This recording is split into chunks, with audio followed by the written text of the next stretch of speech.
What's going on? 47 degrees. I'm not here to sell you on the cold plunge. Forget it. You'll get one if you want one. If you want to save 150 bucks, use Dave150 at checkout at thecoldplunge.com and save a few bucks. 47 degrees. I just got off the bike about 20 minutes ago.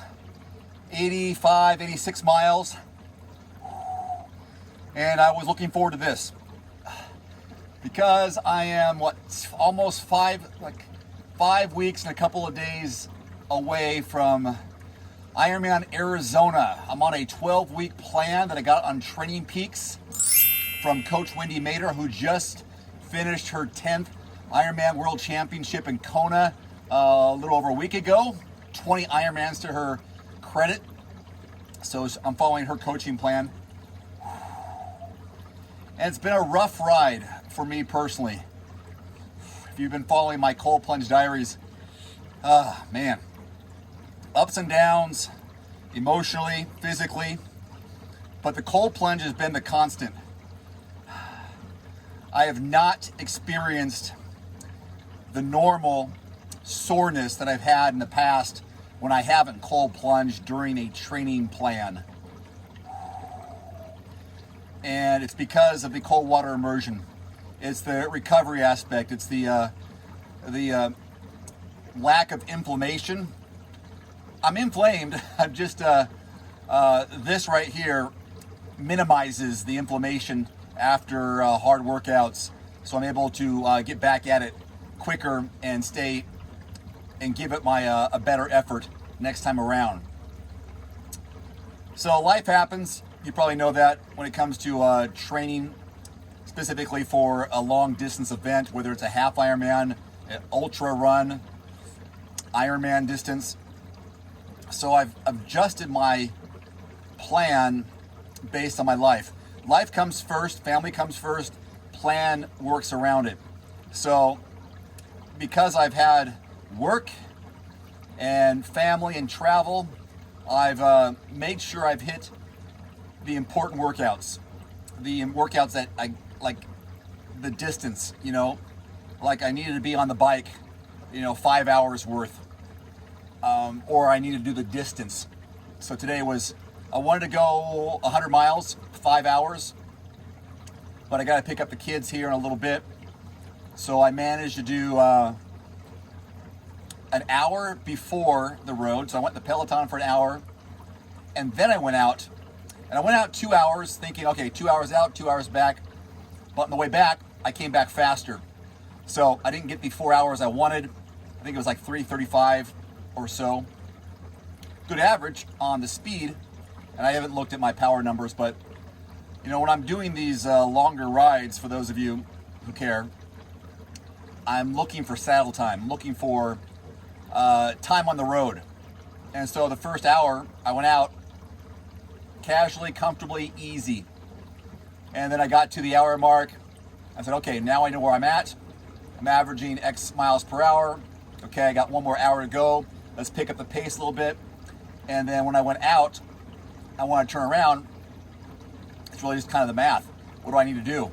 So I just happened to be faster on the way back, so I didn't get the 4 hours I wanted. But I got the distance in, so that's important.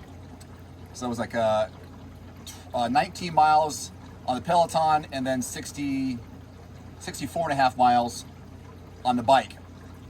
So 84, almost 85 miles today. That's fine. That's okay. And I started cramping at the end. So these are lessons that I'm able to learn, and you're able to learn when you're out there. Like you're taking inventory. I'm fueling up, hydrating, and listening to my body. And so my body told me at a certain point in the race, in the training, all right, there's some cramps going on. What happened? What did I do? So I'm assessing, again, taking inventory. What did I do? Why am I here? And so I slowed up a little bit, stretched out a little bit, and fueled up a little more, took it easier, and the cramps went away. And that's a good little nugget I can put in my brain. So if I experience that in the race in 5 weeks, I'll know I can, turn back the chapters and go, okay, what did I do when this happened last time? Okay, let's repeat that. Did it work? Yes. Okay, definitely repeat that. I've done the same thing when it comes to running. Cramping on the run, fight through it, certain what do I need nutrition wise to combat it, and then file that away and bring it up when necessary next time. So that's what kind of happened today. It was like, all right, go out there, get some time in the saddle, put the time in, and then see how the body goes. Ironically, the last time I did a long ride, a week ago probably, I cramped toward the end as well, right around mile 80. And so almost happened the same time. So now I need to figure out, what am I doing? I got the electrolytes, okay, check. Maybe a little more hydration, maybe a little more fuel ahead of time. Did I fuel prior to the race, to the training? Okay. So again, these are all those little things. Taking inventory. That's what I'm gonna call this right here. And then doing this right now, letting the legs absorb the cold water. So the legs say, all right, thank you, I needed this. Instead of ice bags, I'm doing this. So that the legs are happy, gonna be happy later. But I'm going, last time I think I went, I did a bike/run.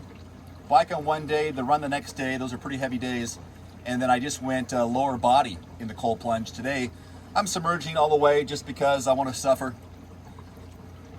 I want to feel the entire effects.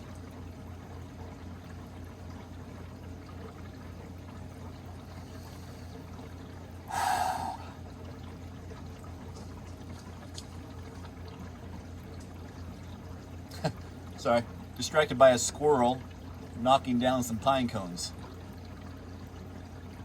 Shiny object syndrome.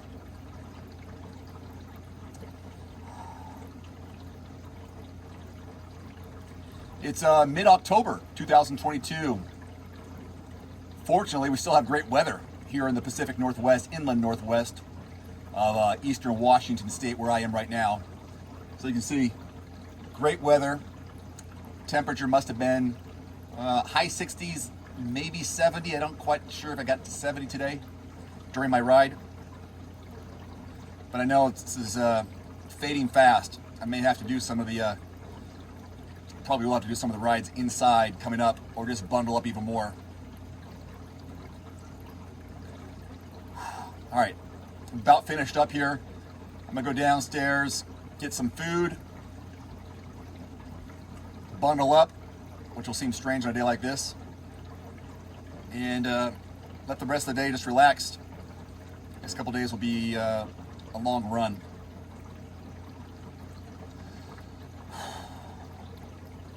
Oh, here's the interesting thing. I had to go in for a medical visit recently, and I'm sitting there, and they got the blood pressure on me, the thing on my finger, and they said, "Wow, your heart rate's really low. Is it normally low?" I go, "What is it?" They said, "Your resting heart rate's 55." I said, "Sweet, I'll take it," because they thought that was low, and I know it's a sign of a good health if you have a low resting heart rate, generally speaking. And with the cold plunging or cold water immersion, this does lower your heart rate, slows you down, stress levels go down, your mood increases, feeling of well-being is heightened.